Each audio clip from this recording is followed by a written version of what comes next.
Let's turn now to a look at your weekend forecast as we take a live look this morning from Lake Norman. It is absolutely looking absolutely beautiful out there this morning. Some folks getting out and moving, maybe traveling for the holidays. If you do have any plans, it's going to be at least a little bit warmer for the weekend. Yes, I would say probably a nice weekend if you are trying to get out and go ahead and travel and get ahead of that next rain chance, which I know a lot of times I feel like during the year we say rain chance and everyone's like, ugh, but I feel like it's the opposite. Yeah. Everyone's cheering probably at home because we desperately need the rain. Dallas Tower Cam looking fabulous out there. You can see the peak, if not past peak color here in the Carolinas, but we really need the rain. In fact, the lack of rain has increased that high fire danger. We really desperately need it. Looking at the numbers, 6 to 8 inches probably to get back to where we should be for this time of year. So dry brush, dry leaves, dry air, and of course the breezy winds as this front is moving through. All going to kind of do a number here in our forecast today.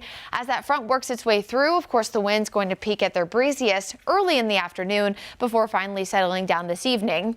Now as they do start to lower later on this evening, that actually allows for temperatures to cool off pretty quickly. So if you have been a fan of temperatures in the 70s, we actually hit 72 yesterday and 72 the day before. Today is probably a great afternoon for you. 72, 73, that's the forecast high once again, and then temperatures taking a tumble as we enter your Sunday. In fact, look at these lows. We're right around 30 degrees for portions of the mountains, some spots in the upper 20s.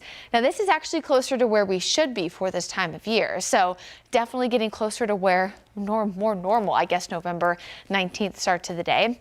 Right around the freezing mark, at least hovering close to it for portions of the foothills. A few clouds around, of course, to start off the day. And then for the Piedmont, upper 30s for the most part. I think in the Charlotte metro will be right around 37, 38. So a chance for some patchy frost, but in some of our outlying communities, that chance of frost could be a little bit more widespread. And you can see more of the same for portions of the Sandhills. Pretty similar overall. Some of the Sandhills could be a touch warmer just because of a few more clouds, but just in general, I think everyone's going to notice the fact that it will be colder than where we have been. And then after that, we're really dry once again for Sunday afternoon.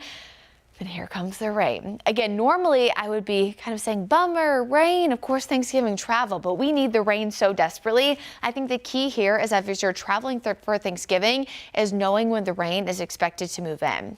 So at the earliest, I think we could see a few showers Monday evening, but then the main event here is going to be Tuesday, especially for us here in the Carolinas, but really across most of the deep south. I think this could impact travel, especially if you're flying to portions of the upper Midwest. Notice that strong low pressure system there. Thankfully, it's pretty quick moving. So while Tuesday's the big day here in the Carolinas, it's out of here pretty quickly Wednesday morning. I think a few showers could linger early Wednesday, but then we're quickly drying out by the second half of the day and then cooler and drier heading into your Thanksgiving forecast. So as you look at your Guy Roofing 7-day, a lot of changes coming up.